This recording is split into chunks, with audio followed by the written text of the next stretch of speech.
All news పేపర్స్లో ఇవాళ మనకు కనిపిస్తున్న వార్త, నిన్న తెలంగాణ బడ్జెట్ 2026-2027 బడ్జెట్ని తెలంగాణ రాష్ట్ర ఆర్థిక శాఖ మంత్రి భట్టి విక్రమార్క ప్రవేశపెట్టారు. ఆ బడ్జెట్కి సంబంధించిన అందులో ఉన్న హైలైట్స్ ఇవాళ మనకి ప్రధానంగా కనబడుతున్నాయి. సో మనం ప్రధానంగా ఎవ్రీ డే మనం మాట్లాడుకునేది విద్యా వైద్యానికి కేటాయింపులు ఎంత అని. ఎంత కేటాయించిండు? తెలంగాణ ఎడ్యుకేషన్ పాలసీ ఆకునూరి మురళి గారు ఆయన టీం తయారు చేసిన ఎడ్యుకేషన్ పాలసీని తుంగల దొక్కిండు. వాళ్ళు 18% అన్నారు. 18% పెడతారన్న నమ్మకం లేదు, కానీ కనీసం ఆ సిఫారసుల్లో ఆయన ఇచ్చిన నివేదికలో ఉన్న అంశాన్ని పరిగణలోకి తీసుకొని 18% కాకపోయినా కనీసం అట్లీస్ట్ ఒక 15% మనం ఎక్స్పెక్ట్ చేసింది. కనీసం 15% అయినా పెట్టవయ్యా అని మనం డిమాండ్ చేసింది. కనీసం 12% కూడా లేదు కదా, కనీసం 10% కూడా లేదు కదా. 8.2% ఆయన పెట్టిన బడ్జెట్ ఎంత? పోయినసారి బడ్జెట్కి ఈసారి బడ్జెట్కి జస్ట్ 1% పెంచింది. ఓవరాల్ బడ్జెట్ కూడా కొంత పెరిగింది, 25,000 కోట్లు ఎన్నో కోట్లు పెరిగింది.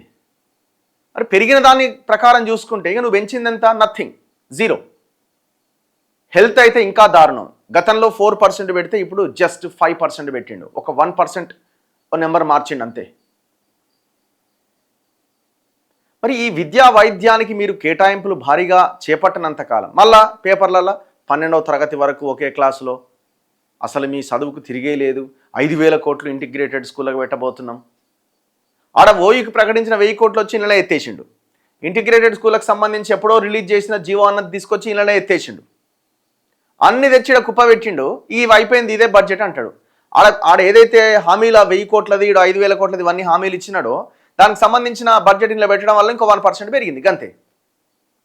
మరి టీపీఎస్ స్కూళ్ళ సంగతి ఏంది? అవి ఎట్లా కడతావు? అవకాశం ఏంది? ఇక హాస్పిటల్స్ అయితే ఇక చెప్పనక్కర్లేదు. ఇక దాని గురించి మన వైద్యం గురించి మాట్లాడుకోవడమే బంద్ చేయాలి తెలంగాణలో. ఎందుకంటే మరి ఆయనే ప్రైవేట్ హాస్పిటల్ ఓపెన్ చేస్తున్నప్పుడు, ఆయనే వాళ్ళ అల్లునికి సంబంధించిన వాళ్ళ చుట్టాలకు సంబంధించిన మెడికవర్ లాంటి హాస్పిటల్స్ ఓపెన్ చేసి ఇవి చాలా బాగా నడవాలి, ఈ రకంగా డిజైన్ చేయండి, ఇట్లా ఈడ రిసెప్షన్ పెట్టండి అని వరంగల్ హాస్పిటల్, ఫైనాన్షియల్ డిస్ట్రిక్ట్లో పెట్టిన మెడికవర్ హాస్పిటల్ తిరిగి మరి వాళ్ళకి సజెషన్స్ ఇచ్చి మరి ఓపెన్ చేస్తున్నప్పుడు ప్రభుత్వ వైద్యం మీద, ప్రజల ఆరోగ్యం మీద దృష్టి ఎక్కడ ఉంటుంది? కేసీఆర్ ఫాలో అయిన యాజ్ ఇట్ ఈజ్ ఫార్ములాని రేవంత్ రెడ్డి అంతకంటే భయంకరంగా ఫాలో అవుతున్నాడు. ఆయనను చదివే ఈయన వచ్చిండు కదా. ఏం బడ్జెట్ ఇది? ఎస్సీ, ఎస్టీ, బీసీ కార్పొరేషన్ల లోన్లు ఇవ్వడానికి మీరేమైనా ప్రణాళికలు ఏమైనా తయారు చేశారా? ఈ బడ్జెట్లో ఏమైనా అంచనాలు పెంచారా? దీని ప్రకారం ఏం చెప్పదలుచుకున్నాం మనం అంటే, పోయిన సంవత్సరం ఎట్లుందో అంతకంటే దరిద్రంగా ఉండబోతున్నదని అర్థమవుతున్నది. కనీసం చెప్పొచ్చు కదా, అవసరమైతే ఈ గడ 10 ఎకరాలు ఉంది అమ్ముతాం, అమ్మి అయినా సరే స్కూల్ కట్టిస్తామని చెప్పొచ్చు కదా. ఆ ప్రయత్నం ఎందుకు జరగదు?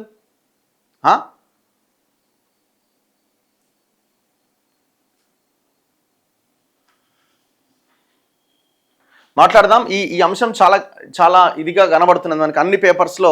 ఇదే మొత్తం అందరికీ బీమా ఆట, ఆరోగ్య ధీమా ఆట. ఎక్కడిది ఆరోగ్య ధీమా? 5% బడ్జెట్లో నువ్వు మొత్తం జీతాలకే పోతుందా? అదంతా జీతాలకి, మినిమం మెయింటెనెన్స్కే పోతుందా మీరు ప్రవేశపెట్టిన బడ్జెట్ అంతా? సేమ్ ఎడ్యుకేషన్ కూడా అంతే, టీచర్ల జీతాలకి ఆ కాస్త మెయింటెనెన్స్కే పోతుంది. మరి నువ్వు మూసేసిన స్కూల్ ఎట్లా తెరిపిస్తావు? మీరు ఎడ్యుకేషన్ పాలసీలో ఉన్న టీపీఎస్లు ఎట్లా స్టార్ట్ చేస్తావు?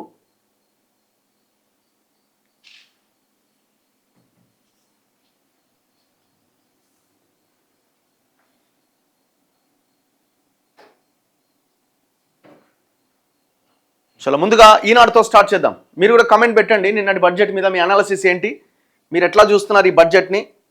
మళ్ళీ బతుకమ్మ చీరలకు పెట్టిరా, లేకపోతే ఇంకో దానికి పెట్టిరా? మన చెకింగ్ దానికోసమే ఉంటుంది కదా. రైతు బంధు కోసం ఎంత పెట్టిండు? పెన్షన్లు ఏమైనా పెరిగే అవకాశం ఉందా? పెన్షన్లు పెంచాలి, తప్పదు, అది నీడ్ కూడా.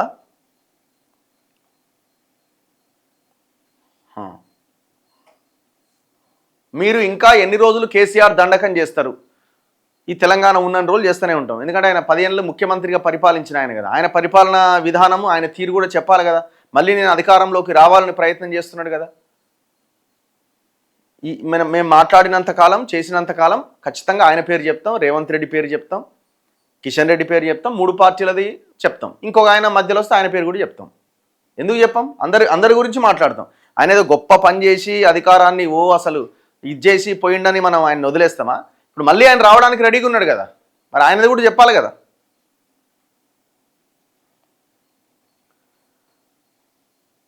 బడ్జెట్ కేవలం అంకెల గారడీ మాత్రమే, ఓన్లీ అలొకేషన్స్, నో ఇంప్లిమెంటేషన్. అసలు అలొకేషన్ ఎక్కడ ఉంది చెప్పండి కదా.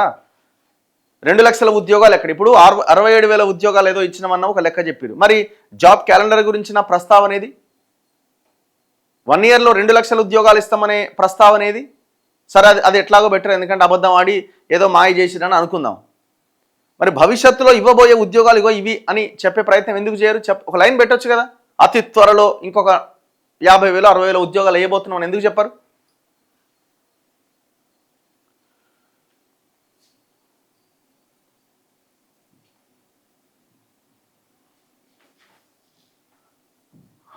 నెక్స్ట్ ఈనాడుతో స్టార్ట్ చేద్దాం. ఫస్ట్ సంక్షేమానికి నవోదయం అట.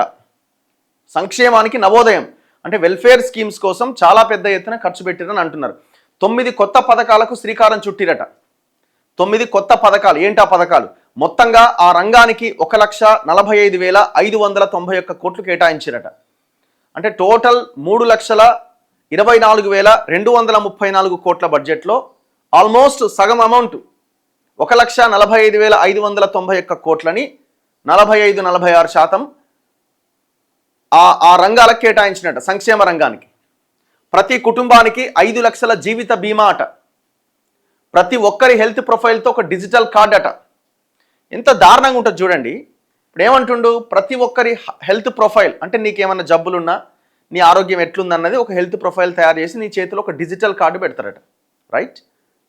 సో ఒక పేషెంట్ దగ్గరికి వీళ్ళు వెళ్ళి ఆయనకి టెస్ట్లు చేసి మొత్తం రిపోర్ట్ తీసుకుంటారు. ఒక డిజిటల్ కార్డు ఇస్తారు. ఆయనకి దాదాపు ఒక 4-5 రోగాలు ఉన్నాయి అనుకుందాం. ఎక్కడికి పోవాలా? రేవంత్ రెడ్డి మెడికవర్ హాస్పిటల్లో ట్రీట్మెంట్ అందిస్తాడా? నువ్వు పెట్టిన బడ్జెట్ ఎంత? 5%. అరే ఇంత ఇల్లాజికల్గా అసలు కనీసం అందులో బడ్జెట్ కేటాయించకుండా నువ్వు ఎన్ని హెల్త్ ప్రొఫైల్లు, ఎన్ని డిజిటల్ కార్డులు, 1 కాదు 10 డిజిటల్ కార్డులు ఇచ్చినా ఏం ఉపయోగం? అసలు ఏ ట్రీట్మెంట్ అయినా ఇవాళ అందుబాటులో ఉన్నదా? పేదోడికి రోగం వస్తే కనీసం హాస్పిటల్ పోయే పరిస్థితి ఉన్నదా? గ్రామాల్లో, పట్టణాల్లో ఉన్న పిహెచ్సిలు, మండల ఆరోగ్య కేంద్రాలు, ఏరియా హాస్పిటల్స్ ఎంత దారుణంగా ఉన్నాయి. నీ డిజిటల్ కార్డు ఎక్కడ పెట్టుకోవాలా? ఏం చేసుకోవాలా? నాలుక గీక్కుంటుంది కూడా పనికిరాదు. కేసీఆర్ ఇట్లనే జ్వరం టెస్టులు అని చేసిండు అప్పట్లో. ఇంటింటికి పోయి నీకు జ్వరం ఉందా అని ఓ థర్మామీటర్ నోట్లో పెట్టి జ్వరం చెక్ చేసి రాసుకుంటూ వచ్చారు. ఏమైంది తర్వాత? ఏం లేదు. ఆ కాంట్రాక్ట్ ఎవరో ఒకరికి ఇస్తే ఇప్పుడు ఆ డిజిటల్ కార్డు ప్రింట్ చేసి ఆయనకు ఒక కాంట్రాక్టు, ఆ తిరిగేటోళ్ళకి ఒక కాంట్రాక్ట్, ఇదంతా ఉంటుంది. ప్రొఫైల్ తయారు చేసామంటారు. తర్వాత ఏంది? దాని మీద ఏంది? ఇవాళ తెలంగాణలో హెల్త్ విషయం మాట్లాడుకుంటే ఎవ్రీ 8 మినిట్స్కి ఒక క్యాన్సర్ కేసు బయటపడుతున్నది. ఎవ్రీ 8 మినిట్స్కి, ఎవ్రీ 20 మినిట్స్కి ఒక క్యాన్సర్ పేషెంట్ చనిపోతున్నాడు. ఇది అతి భయంకరమైన రిపోర్ట్ రీసెంట్గా వచ్చింది. నిన్ననో మొన్ననో వచ్చింది. ప్రతి 8 నిమిషాలకు ఒక క్యాన్సర్ కేసు వస్తున్నది. 2025 సంవత్సరంలో 25,000 మందికి పైగా క్యాన్సర్ బారిన పడ్డారు. 25,000.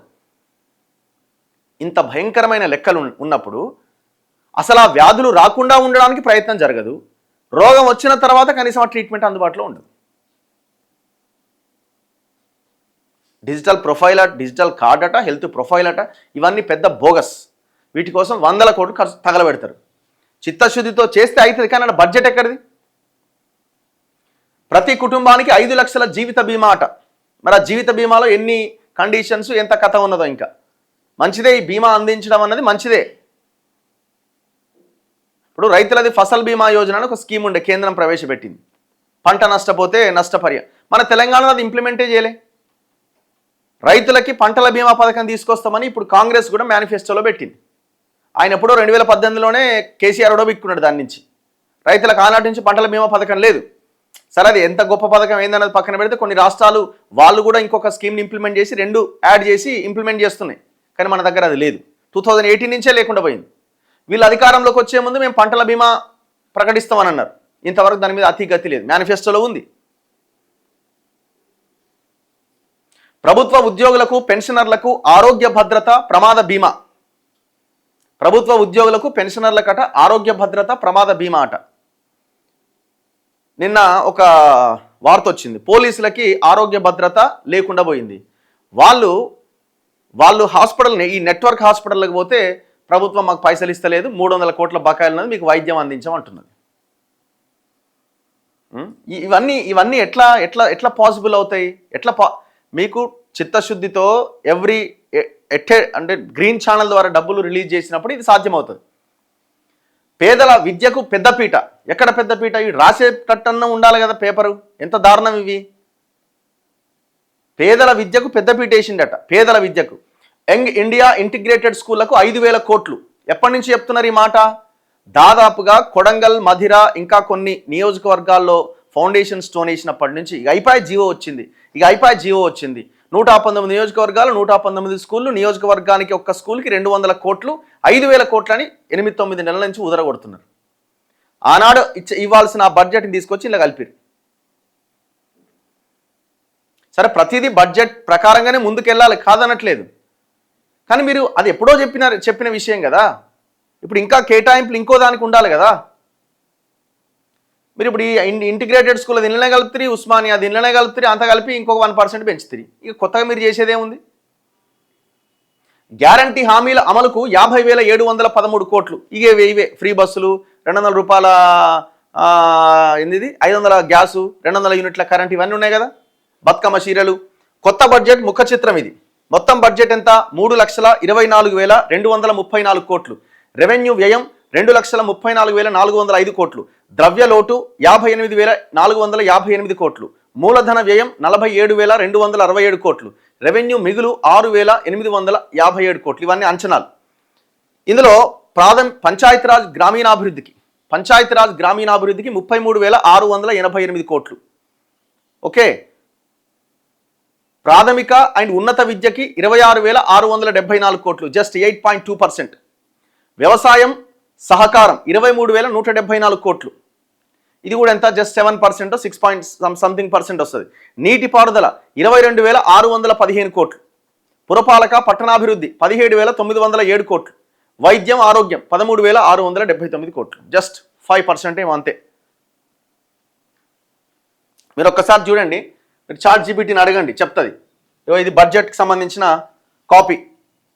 2026 మార్చి 20వ తేదీన తెలంగాణ రాష్ట్ర శాసనసభకు 2026-27 వార్షిక బడ్జెట్ సమర్పిస్తూ గౌరవనీయులు ఉప ముఖ్యమంత్రి ఆర్థిక శాఖ మంత్రులు శ్రీ మల్లు భట్టి విక్రమార్క గారి ప్రసంగం. ఇది నిన్న దంచిండు కదా, ఆ ప్రసంగం అన్నట్టు ఇదంతా.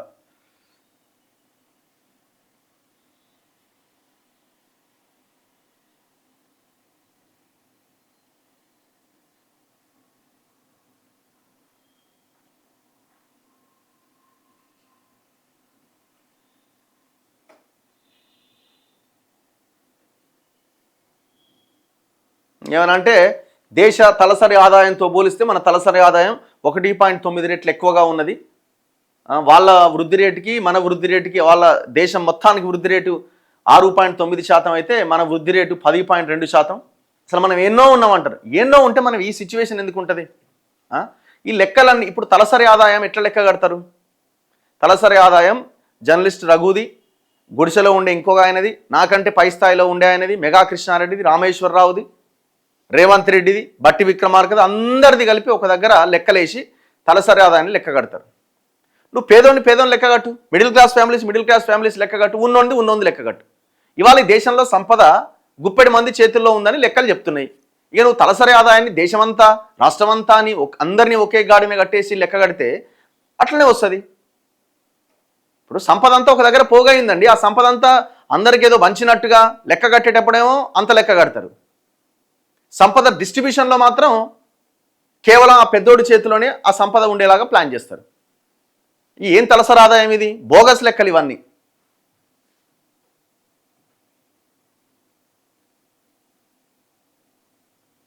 మీకు అసలు దీర్ఘకాలికమైన ప్రణాళిక, తెలంగాణను బాగు చేయాలి, దాన్ని ముందుకు తీసుకెళ్ళాలి. ఇక మొత్తం ఇక జిహెచ్ఎంసీది ఆ క్యూరు రేరు ఇదేదో ఉన్నాయి కదా.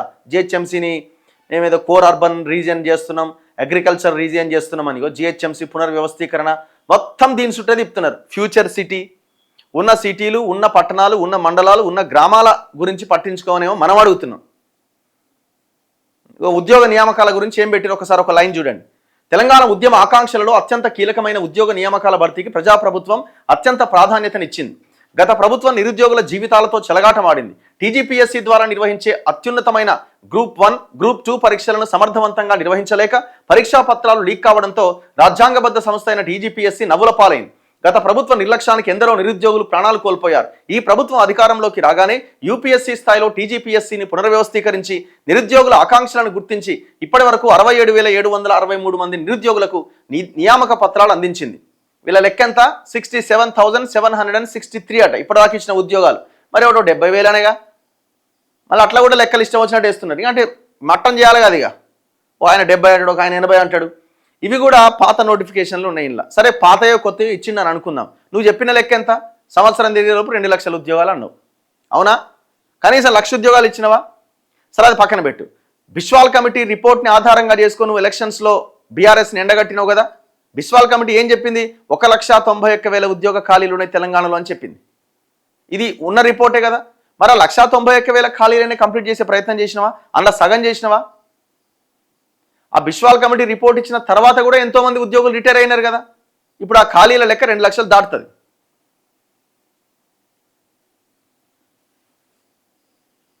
తెలంగాణ రాష్ట్రంలోని బడుగు బలహీన వర్గాలకు అండగా నిలిచేందుకు వీలుగా రాష్ట్రంలో సివిల్స్ సాధించే లక్ష్యంతో పోటీ పరీక్షలకు సన్నద్ధమవుతున్న విద్యార్థులకు అండగా నిలిచేందుకు రాజీవ్ సివిల్స్ అభయహస్తం పథకాన్ని ప్రభుత్వం అమలు చేస్తోంది. ఈ పథకం ద్వారా ఈ సంవత్సరం ప్రభుత్వ రంగ సంస్థ అయిన సింగరేణి సిఎస్ఆర్ నిధుల ద్వారా సివిల్స్ మెయిన్స్ పరీక్షలకు హాజరైన 202 మంది అభ్యర్థులకు ₹1,00,000 చొప్పున ఆర్థిక సహాయం అందించింది. ఈ సహాయం అందుకున్న అభ్యర్థుల్లో 51 మంది ఇంటర్వ్యూలకు సెలెక్ట్ అయ్యారు. వారికి అదనంగా ₹1,00,000 ఇచ్చాం. వారిలో 20 మంది యూపీఎస్సీ సివిల్ సర్వీసెస్ ఫలితాల్లో మంచి ర్యాంకులు సాధించి తెలంగాణ రాష్ట్ర యువత తమ సత్తాను చాటింది. ఏదయా ఉద్యోగాల లెక్క అయిపోయింది. ఇదే ఆయన చదివింది అంతే. భవిష్యత్ ఉద్యోగాల లెక్కేది చెప్పొచ్చు కదా. ఏమైంది? ఒక 2 లైన్లు రాయొచ్చు కదా. ఒక 2 నెలల్లో మీకు ఒక 70,000 ఉద్యోగాలు ఇంకేయబోతున్నాం. రేవంత్ రెడ్డి 40,000 ఉద్యోగాలు వేయబోతున్నాం అని చెప్పి 6 నెలలు అవుతుంది. ఇంతవరకు అతి గతి లేదు. ఇదంతా ఇక ఇట్లా రాసుకుంటూ వచ్చినారు. మనం ఒక్కసారి ఏం చేయాలంటే మీరు చూడండి, చాట్ జీపీటీని అడగండి ఎంత బడ్జెట్, ఎంత పర్సంటేజ్ అని. తెలంగాణ ప్రభుత్వం నిన్న ప్రవేశపెట్టిన బడ్జెట్లో విద్యా వైద్యానికి ఎంత శాతం కేటాయించింది?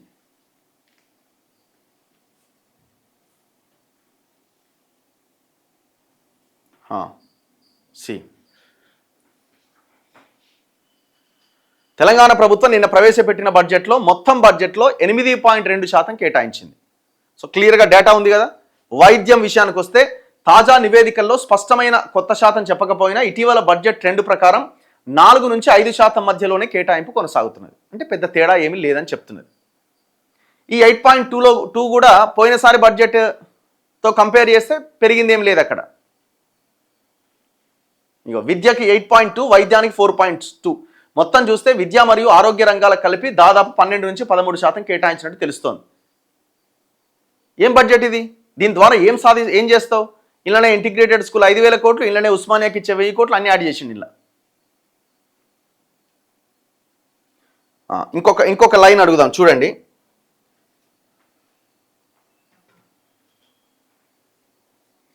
పోయినసారి ఒక్క నిమిషం ఇదే కదా.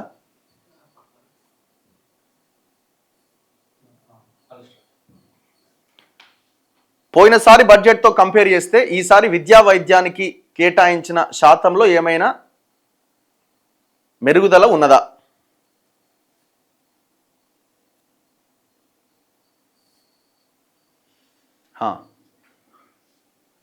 తెలంగాణ బడ్జెట్లో 2025-26 సంవత్సరానికి పోలిస్తే విద్యకు కేటాయింపు 0.6% పెరిగింది. ఎంత? 0.6% పెరిగిందట పోయినసారి కంపేర్ చేస్తే. ఇదేం లెక్కలండి? అయ్యో అవును, ఇది నేను మాట్లాడుతుంటే అక్కడ వాళ్ళు చెప్తున్నారు, అవును ఇది చాలా సాధారణమైన శాతం పెరుగుదల. అంటే గత సంవత్సరం కేటాయించిన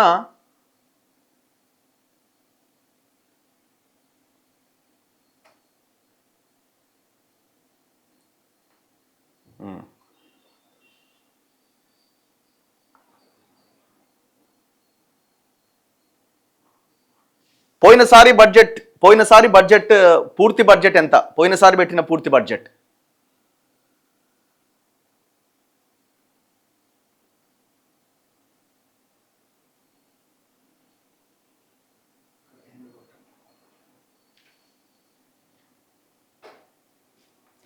నేను అడుగుతున్నది పోయినసారి 2025-26 బడ్జెట్.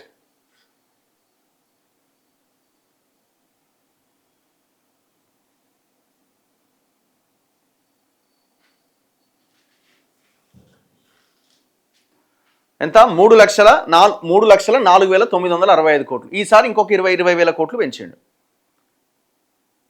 ఇప్పుడు పెంచింది ఎంత? ఇందులో ఈ పెంచింది ఏమున్నది? అంతకుముందేమో 7.6% పెట్టిండు ఎడ్యుకేషన్, ఈసారి 8.2% పెంచిండు. ఓవరాల్ బడ్జెట్ ఇక్కడ ఎంత పెరిగింది? ఓవరాల్ బడ్జెట్ ఇంకో 20,000 కోట్లు పెరిగింది. సో దాని ప్రకారం చూసినప్పుడు పెరిగింది ఏముంది అక్కడ? ఎంత దారుణమైన లెక్కలు ఇవి! ఎవరి చెవిలో పూలు పెడదామని చూస్తున్నారు, పూలు క్యాలిఫ్లవర్లు పెడుతున్నారు. ఇదట పేదల బడ్జెట్ అట.